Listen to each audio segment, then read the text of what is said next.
जिस तरीका का आयोग द्वारा लेटर जारी किया जाता है, उससे तो एक बात बिल्कुल हम लोगों को समझ में आ गया है कि जो सबसे ईमानदार संस्था और जिस संस्था से आईएएस और आईपीएस बनते हैं, वो लोग गरीबी की भावनाओं को समझने के लिए नहीं, बल्कि गरीबों को मिटाने के लिए और सरकार के इशारों पर चलकर लोगों की बात को ख़त्म करने के लिए काम करती है।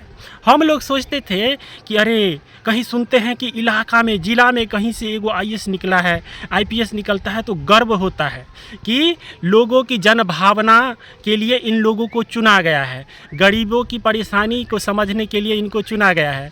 लेकिन समझिए, जो ये लोग किस तरीके से अपने पढ़े लिखे, अपने योग्यता का इस्तेमाल करते हैं कि आज जो शांतिपूर्ण आंदोलन में भी इनको हिंसा नज़र आती है। अब बताइए, इतने जो छात्र बेरोजगार होके बैठे हैं, जब आप खुद कहे थे कि हम रिजल्ट देंगे, बस हम लोग उसी बात को दोहराते थे। लेकिन चलिए खैर, आपने कह दिया है तो सब स्वीकार कर लेगा, और सब को हिम्मतों नहीं है। हम जो है सो आपका जो ये चुनौती दिया है तो हम इसको स्वीकार करते हैं। आपको अयोग्य घोषित करना है, आप परीक्षा नहीं देना है, हम लोग थक गए हैं, अब परीक्षा देने का थोड़ा मनो नहीं है, और मेंटली बहुत प्रताड़ना होती है जब इस तरह की चिट्ठी को देखते हैं। तो हम लोग परीक्षा नहीं देना चाहते हैं, और बढ़िया से हम लोग को बैन करिए और हम लोग को बिहार से निकाला करिए। हम तो कहते हैं जो हम लोग पर बुलडोज़र चलाइए, और हम लोग जो है अपना जो जितना भी डिग्री बिहार से लिए हैं सब को जो है सो आग में जला के रख कर। ये जो है आईएएस आईपीएस इसलिए बनता है कि लोगों की भावनाओं को समझे, जो बात हम व्यक्त नहीं कर पाते हैं उस चीज़ को भी समझे। इस तरीके का पढ़ाई होता है आईएएस और आईपीएस, और इस तरीके से लोग जो है इनको सरकार इन जगहों पर देश के कोने कोने में भेजती है कि जन भावना को आप महसूस करें। लेकिन जिस तरीका का यह लेटर है, इसमें आपको क्लियर समझ में आ रहा है, और हमको तो समझ में आ ही रहा है कि आप जो है सो शांतिपूर्ण चीज़ अपना व्यक्त भी नहीं कर सकते। इतना लड़का है, सब पढ़ा लिखा विद्वान लड़का सब, इसको साधारण मत समझिए। ये सब शांतिपूर्ण आंदोलन करते हैं तो इसमें भी इनको हिंसा दिखता है। कितना शांति से चल रहा था हैं? आज भाजपा वाले ने इस बात को उठाया था जब विपक्ष में थे, तो उन्हीं के बात को लेकर बस हम उनको याद दिलाना चाहते थे। अब जो है सो बीपीएससी 3.0 का बहाली होता है, लेकिन बीपीएससी 2 में जो जिस तरीके से बहाली हुआ, उस तरीके से तो सब अवगत हो गया है कि कनी कनी नंबर से हम लोग छटते हैं।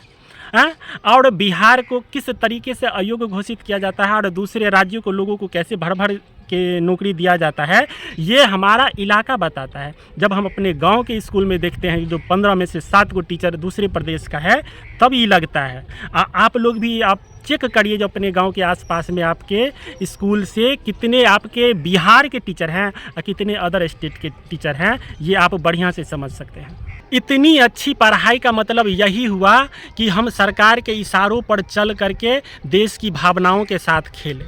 एक तो सबसे पहले कहते हैं कि बिहार का शिक्षा दर बहुत कम है, तो हम लोग पहले से जानते थे कि पूरा देश में लोग पढ़ता लिखता है, लेकिन बिहार के लोग जो आईएएस बनते हैं वो बिहार के बाहर जाके बनते हैं। आज हम लोगों को साक्षरता दर आप बढ़ाए हैं, घर घर कॉपी कलम स्कूल के बारे में बच्चा सब अब जा रहा है, लेकिन जब रोजगार की बात आती है तब हम लोग पर जो है सो बुलडोज़र चलाया जाता है। हम तो कहते हैं जो चला दीजिए हम लोगों पर बुलडोज़र, जब शांतिपूर्ण आंदोलन करने का भी अधिकार हम लोगों को नहीं है तो चला दीजिए। कम से कम इतना भी तो होगा ना कि रोजगार के लिए शहीद हो गए। अब हम लोग का मोनो नहीं है कि एक रत्ती की परीक्षा दे, थक चुके हैं यहाँ के सिस्टम से। अब फिर बीपीएससी 3.0 का बहाली आ गया है, क्या हम लोग पढ़ेंगे? हम लोग का तो टाइम इसी में, हम लोग का तो टाइम अधिकारें मांगने में बीत जाता है। हमारी सरकार जो है सुनने को तैयार नहीं रहती है, और उसमें भी हम लोग को कहती है कि जो ये लोग हिंसा करता है। अब बताइए, तानाशाही कौन अपना रहा है? हम अपना रहे हैं कि बिहार सरकार द्वारा अपनाया जा रहा है? पहले कहते हैं कि खूब पढ़िए, खूब आगे बढ़िए, हैं? आज जो है माता पिता खुरपी हाँसू छोड़ा के कहते हैं बच्चों को पढ़ाए, तो किस उम्मीद से बच्चा सब पढ़ेगा? सिर्फ और सिर्फ परीक्षा देने के लिए। और यहाँ की संस्थानों के हाल में आप इतना दिन से रह रहे हैं श्रीमान, आप यहाँ के संस्थानों के बारे में जानिए। जो बड़का बड़का यूनिवर्सिटी अरबों रुपया कमा रही है, इतनी लाखों जनसंख्या में भीड़ से छात्र अभ्यर्थी से वहाँ किस तरह का शिक्षण कौशल दिया जाता है। आप देखते हैं नाम का डिग्री दिया जाता है, एक ही यूनिवर्सिटी से 7-7 साल 8 साल पढ़ के लोग बेरोजगार बनता है और उसके बाद जाके बाहर कुछ सीखता है, उसके बाद काम करता है। यहाँ के पढ़ाई पढ़ के लोग जो है तो कोई गुपचुप वाला तो कोई चाय वाला हैं। तो इन संस्थाओं से ऐसी डिग्री मिलती है जो विद्यार्थी को मजबूरन जो है सो चाय बेचना पड़ता है, ठेला खोलना पड़ता है।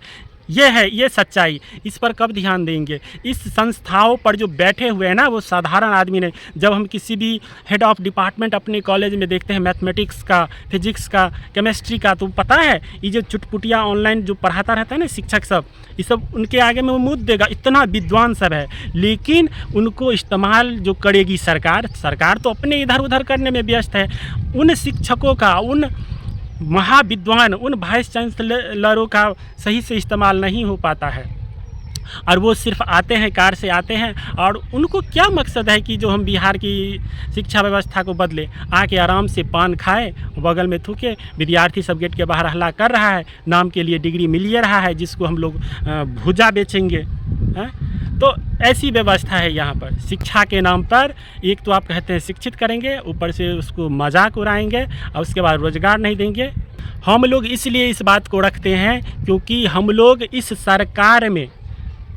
सरकार में हम लोग का उम्र जो है से 25 से 35 के बीच में पास हो रहा है और हम लोग जो है सो जीवन में इसी के लिए 10 से 12 साल दे दिए। लोग कहाँ कहाँ चला गया और हम लोग इसी सरकार द्वारा जो है सो बलात्कार युवाओं का किया जा रहा है। नौकरी के नाम पर आप शिक्षा देते हैं और शिक्षा के नाम पर आप रोज़गार देने की बात नहीं करते हैं।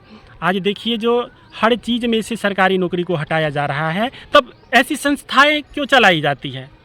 जब नौकरी देना ही नहीं है तब यूनिवर्सिटी कॉलेज सबको बंद किया जाए। ऐसा यूनिवर्सिटी खोला जाए जो सिर्फ स्किल बेस पर काज करे, जिसको खेलने में अच्छा लगे वो खेले, जिसको खाना बनाने में अच्छा लगे वो खाना बनाए। लेकिन ऐसी डिग्रियां झाड़ी में मिलता है, फर्जी कॉलेज सब अलगे माथा खाए रहता है कि आप ये डिग्री ले लीजिए, ये डिग्री ले लीजिए। कितना डिग्री लेके हम लोग माथा का बोझ बन गया है। तो आप लोग बहुत पढ़े लिखे विद्वान हैं, इस तरीके से जो हथौड़ा चलाते हैं ना। श्रीमान, हमने ऐसे लोगों को देखे हैं जो ब्लॉक स्तर पर बड़े पद पर होते हैं और जब वो पद पर होते हैं तो उनके घर पर जो एक आदमी आता है तो उसको चाहिए पानी के लिए नहीं पूछते हैं, गरिया के भेज देते हैं कि हमारा पद है, हमारी गरिमा है, हम छोटे मोटे कर्मचारी लोगों से बात करते हैं।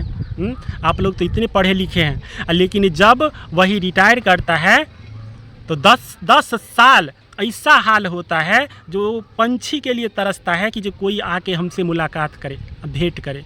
कहाँ जाता? भाड़ में चला जाता है सारा डिग्री।